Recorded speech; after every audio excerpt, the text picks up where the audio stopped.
Hello दोस्तों, मैं MA economics 2015 का क्वेश्चन पेपर लेके आया हूँ। अब तक मैंने 2017-2018 का क्वेश्चन पेपर सॉल्व करा दिया है। चलिए हम लोग शुरू करते हैं वीडियो को। Now the first question is the slope of the price consumption curve for a normal goods will B. तो क्या होगा price consumption curve for a normal goods, that will be the negative. Right answer will be the first option negative. Now the second question, angel curve show that with increase in money income the quantity bought of a normal goods. The right answer will be the increase at the decreasing rate. Option second, increase at the decreasing rate. Now the third question. The second glass of water generally give less satisfaction to the thirsty person. Which law of explain that? The right answer will be the law of diminishing marginal utility. कि जैसे किसी प्यासे को पानी पिलाता है भाई, एक गिलास उसके लिए बहुत ज़्यादा सेटिस्फेक्शन देगा, सेकंड ग्लास थर्ड ग्लास से बढ़ाते जाओ उसकी सेटिस्फेक्शन घटती जाती है। तो वहीं बता लेस सेटिस्फेक्शन, कि जैसे सेकंड ग्लास पिलाओगे थर्ड ग्लास सेटिस्फेक्शन घटती जाती है। ये कौन सा लॉ है? Law of diminishing marginal utility. अब the next question is demand curve for given goods will be demand curve for the given goods will sloping downward to the right. तो जैसे जैसे हमारी इनकम बढ़ती है हम गिवन गुड्स की demand कम करते हैं। Now the next question is consumer equilibrium point is that where a budget line. कौन करे उपभोक्ता के संतुलन का बिंदु हुआ है जहाँ पर बजट रेखा क्या होता है? तो बजट रेखा यहाँ पे क्या रहता है? इस टेंजेंट विद द इंडिफरेंस का, इंडिफरेंस के साथ साथ टेंजेंट होता है। और the next question is for and inferior goods the income elastic of demand is positive, zero, negative और इन्फिनिटी। इनकम इलास्टिक जिसमें क्या होगा हमारा demand? Right answer with the option third negative. Option third negative.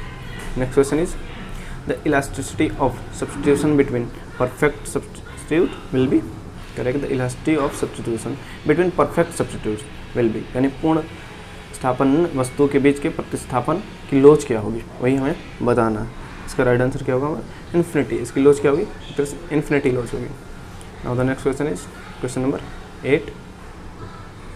If elasticity of demand is unitary, marginal revenue will be। तो हमें marginal revenue बताना है कि अगर इलास्टिसिटी क्या होगी यूनिटरी है तो right answer will be the option third. तो क्या होगा? मार्जिनल रेवेन्यू जीरो होगा। और the next question, question number 9, average product will be maximum when. कह रहे हैं कि एवरेज प्रोडक्ट कब मैक्सिमम होगा, यानी औसत उत्पाद अधिकतम कब होगा?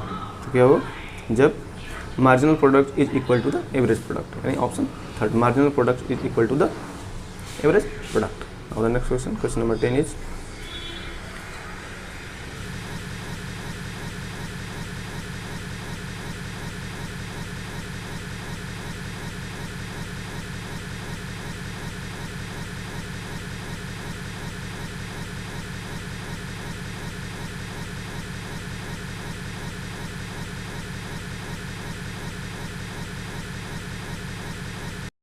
अब क्या होता है? एक तरह से इनका प्रोडक्शन मैक्सिमम होता है और कॉस्ट क्या होता है कि मिनिमाइजेशन पर चलता है, यानी डिक्रीजिंग कॉस्ट पे चलते हैं और प्रोडक्शन क्या होता है? मैक्सिमम हो जाता है। Now the next question, according to the Cobb Douglas production function the factor elasticity of substitution is the. जो कॉप डगलस हैं उनके द्वारा बताया जाता है क्या? Factor elasticity of substitution is the क्या होगा यहाँ पे? Equal to the unity. Right answer will be the equal to the unity, option third. Now the next question is with increase in output which cost increase continuously। जैसे जैसे हम output बढ़ाएंगे कौन सा कॉस्ट साथ साथ बढ़ता जाएगा? Then right answer will be the variable cost. क्या होगा? वेरिएबल कॉस्ट साथ साथ उसका बढ़ता चलेगा, आउटपुट इंक्रीज होने के साथ साथ।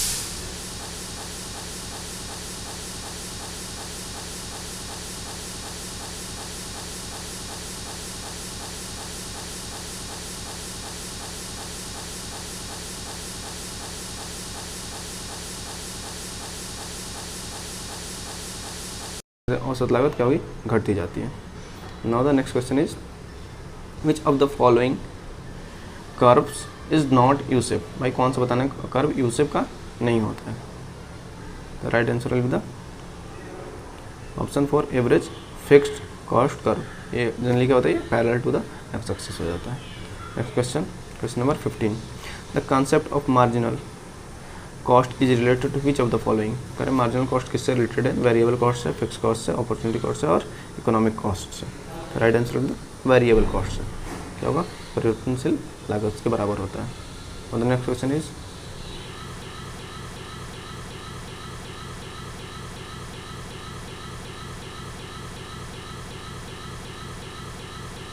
Average revenue curve. Next question number 70. Which is the first necessary condition for a firm to maximize its profit? Necessary condition कौन सा होता है प्रॉफिट मैक्सिमाइजेशन का, जहाँ पे क्या होता है marginal cost is equals to marginal revenue. Option second, marginal cost is equals to marginal revenue होगा, वहाँ पे क्या होगा प्रॉफिट मैक्सिमाइज होगा. Next question. The horizontal line under the perfect competition express. Perfect competition के अंदर जो हॉरिजॉन्टल लाइन होता है वो क्या एक्सप्रेस करता है, तो right answer is the average revenue, marginal revenue, price. ये सबको क्या है हॉरिजॉन्टल, ये तीनों को बताता है. ये इसका हॉरिजॉन्टल लाइन होता है जो कि तीनों यानी all of the above is the right answer. Question number 19. What will be the shape of demand curve for of a firm under perfect competition. जो परफेक्ट कॉम्पिटिशन का अंतर्गत होते हैं फर्म, उसका डिमांड कर्व क्या होता है, वो क्या होता है हॉरिजॉन्टल होता है. क्या right answer is the horizontal. Now the next question is question number 20. To induce a firm to produce in a short run, its minimum price will be equal to. ठीक है, to induce a firm to produce the short run, its minimum price will be the equal to. इसके minimum price किसके equal होगा, average variable cost. Right answer is the average variable cost, option second. Now the next question is question number 21. Under what condition the effect of demand on price will be greater. बताना है मांग की कीमत पर अधिक प्रभाव किस स्थिति में होगा. तो जहाँ पे क्या होगा मार्केट पीरियड होगा, वहाँ पे राइट आंसर होगा सेकंड ऑप्शन. बाजार के अवधि के सिचुएशन में क्या होगा, प्राइस ज़्यादा होगा. Now the next question is the monopolist always determined output at the level where the elasticity of average revenue curve is. करे एक अधिकारी सदैव उत्पादन का निर्धारण उस स्तर पर करता है जहाँ औसत आगम वक्र की लोच है. तो वही वक्र की लोच क्या होगी, ग्रेटर देन 1. राइट आंसर होता है ग्रेटर देन 1, ऑप्शन थर्ड, एक से अधिक. Now the next question question number 23. Price discrimination will be the profitable if in different sub market the elasticity of demand is. यहाँ पे बताना है भाई इलास्टिसिटी ऑफ डिमांड क्या रहेगी, प्राइस डिस्क्रिमिनेशन जो प्रॉफिटेबल होगा. नाउ द क्वेश्चन नंबर 23 का right answer will the option second, यानी डिफरेंट होना चाहिए. और next question is question number 24. Who had compounded the concept of selling cost. किसने भाई सेलिंग कॉस्ट का एक तरह से थियरी दिया है कह सकते हैं. विक्रय लागत की धारणा का विकास किसने किया था, तो ये किया था एडवर्ड चैम्बरलिन ने. Right answer will the Edward Chamberlain, option second. Next question. What is selling cost from the following. इसमें से कौन सा सेलिंग कॉस्ट है, एक्सपेंडिचर ऑन पैकेजिंग नहीं है, ट्रांसपोर्ट कॉस्ट ये भी नहीं है, एक्सपेंडिचर ऑन एडवर्टीजमेंट बिल्कुल, एक्सपेंडिचर ऑन एडवर्टीजमेंट एक सेलिंग कॉस्ट है क्योंकि हम एडवर्टाइज करते हैं इससे सेलिंग कॉस्ट, सेलिंग के लिए एडवर्टाइजमेंट करते हैं. और next question question number 26.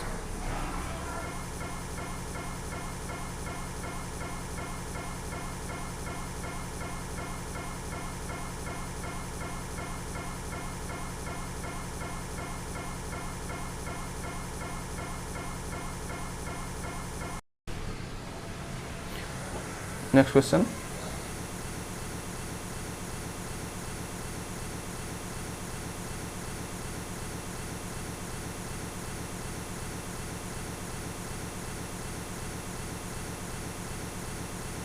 Out नहीं, ये क्या है हमारा सही नहीं है. Next question question number 28 is the marginal revenue productivity of a labour for a firm expenses. Right answer is the option second, demand for labour of a firm, demand for labour of a firm.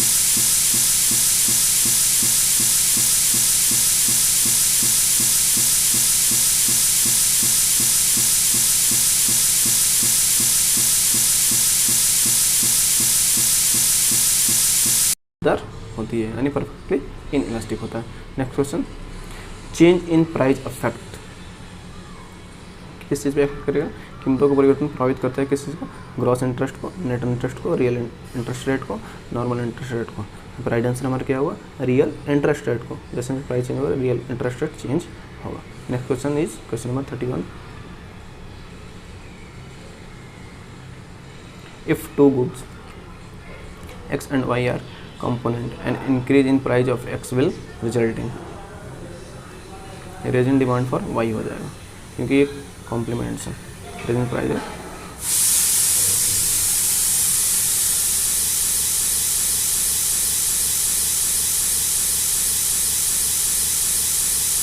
वस्तु की घटेगी। अगर एक की बस जैसे कि अब चाय चीनी रिलेटेड कॉफ़ी, चाय पत्ती और चीनी की दाम बढ़ता है तो भाई क्या करते हैं हम, क्या करते हैं, चाय भी कम पीने शुरू करते हैं, चाय पत्ती भी नहीं करते हैं, उसके अनुसार इफेक्ट पड़ने लगता है।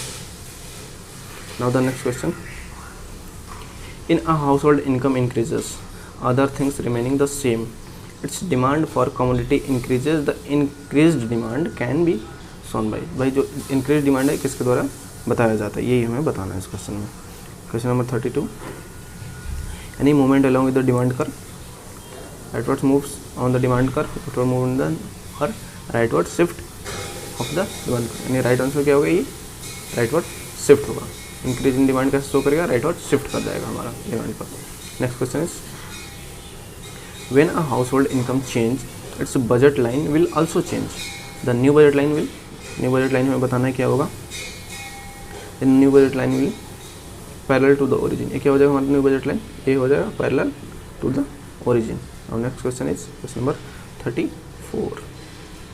If more is demanded at the same price or same quantity at a higher price, this fact of demand is known as, this fact of demand is known as extension of demand, increase of demand, construction of demand और decrease in demand। करेगा यदि उसी मूल्य पर ज़्यादा मांग है तब ज़्यादा मूल्य पर वही मात्रा, इस तरह की मांग को जाना जाता है क्या होगा, increase in demand.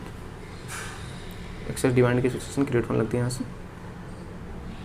A firm fixed input include, यदि एक फर्म की आगम शामिल है तो भाई किन किन चीज़ों पर डिपेंड करता है ये आगम, 35 का 2, its plant and equipments. Firm की लागत किस पर डिपेंड करती है, प्लांट्स एंड इक्विपमेंट पर डिपेंड करता है।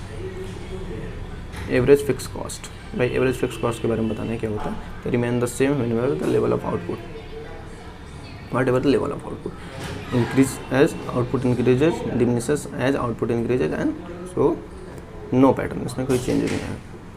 तो इसका आंसर क्या होगा हमारा, डिमिनिशेस फिर output increase, average fix cost कम होने लगता है।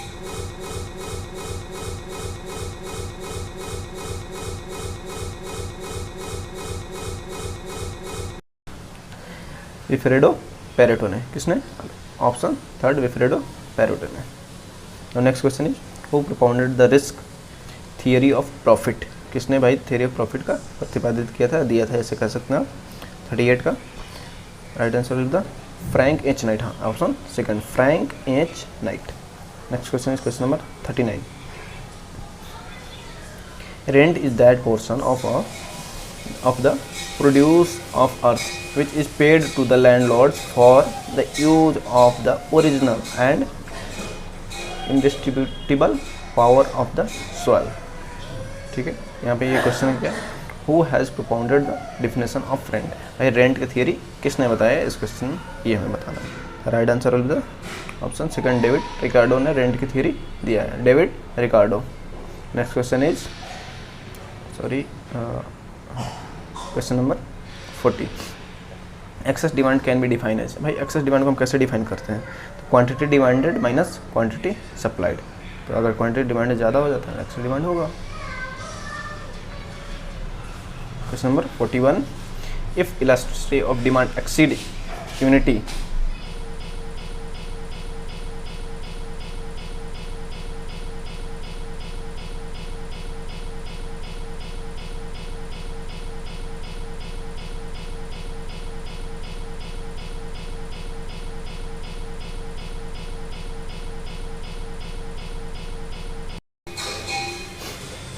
इलास्टिसिटी ऑफ डिमांड एक्सीड करेगा यूनिटी से तो क्या होगा, टोटल एक्सपेंडिचर इंक्रीज कर जाएगा। और next question is question number 42, an input output isoquant assume, क्या इनपुट आउटपुट आइसोकॉन्ट क्या एज्यूम करता है, ये क्या होता है, strict complementary of factor of production, option second. Now the next question is question number 43.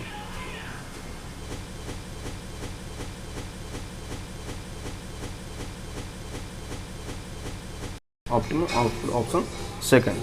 Now next question is, a factor has no economic rent whose supply is perfectly elastic. एक व्यापार में कोई अधिक आर्थिक मूल्य नहीं रखता है, उसकी पूर्ति क्या होती है, उसकी आपूर्ति पूर्णतः रसदार होती है. Next question is,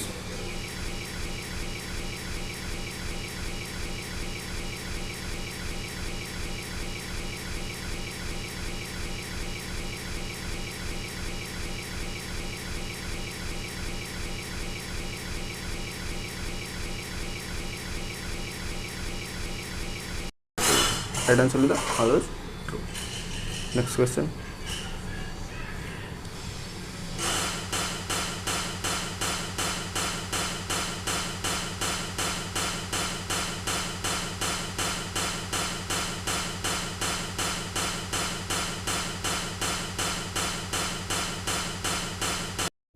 interest rate क्या करेगा, डिक्रीज करेगा, एंड क्वांटिटी ऑफ मनी कोई चेंजेस नहीं आएगा.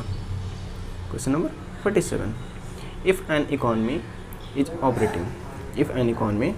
operating with significant unemployment, an increase in which of the following will most likely cause employment to increase and interest rate to decrease. तो यहाँ पे क्या होगा हमारा, करेगी यदि कोई अर्थव्यवस्था महत्वपूर्ण बेरोजगारी पर कार्य कर रही है तो इनमें से कौन रोजगार स्तर में वृद्धि तथा ब्याज दर में कमी सबसे संभावी कारण हो सकता है. तो संभावी कारण होता है जनरली गवर्नमेंट होता है.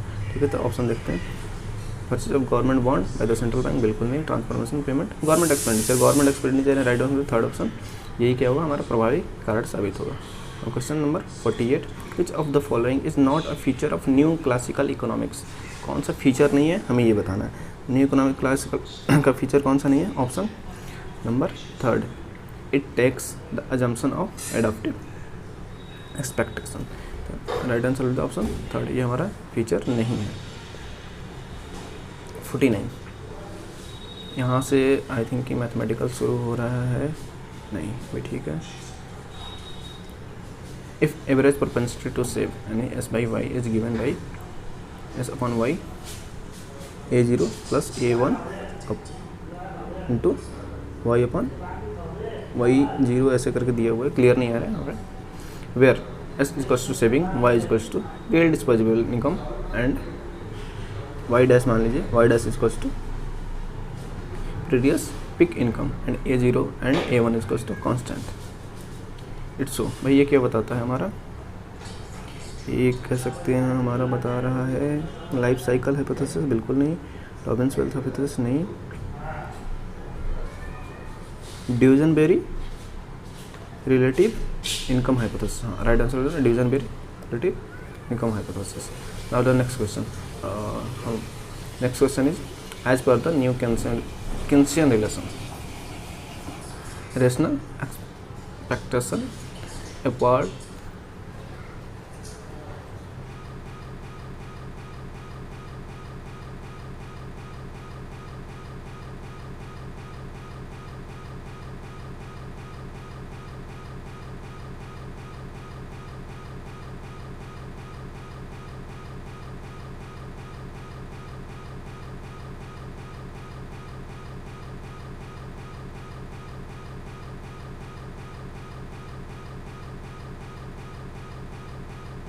वर्टिकल यानी ऑप्शन फर्स्ट. मैं बताना भूल गया था कि ये 2017 और 2018 में हमने 120 क्वेश्चन का सेट देखा था, बट 2015 का जो क्वेश्चन पेपर है इसमें 150 का सेट है. तो हम लोग 50-50 क्वेश्चन करके 3 सेट में देखेंगे और ये कवर हो जाएगा. Okay friends, thank you. और वीडियो अच्छा लगेगा तो हमें ज़रूर बताइए कमेंट करके. धन्यवाद.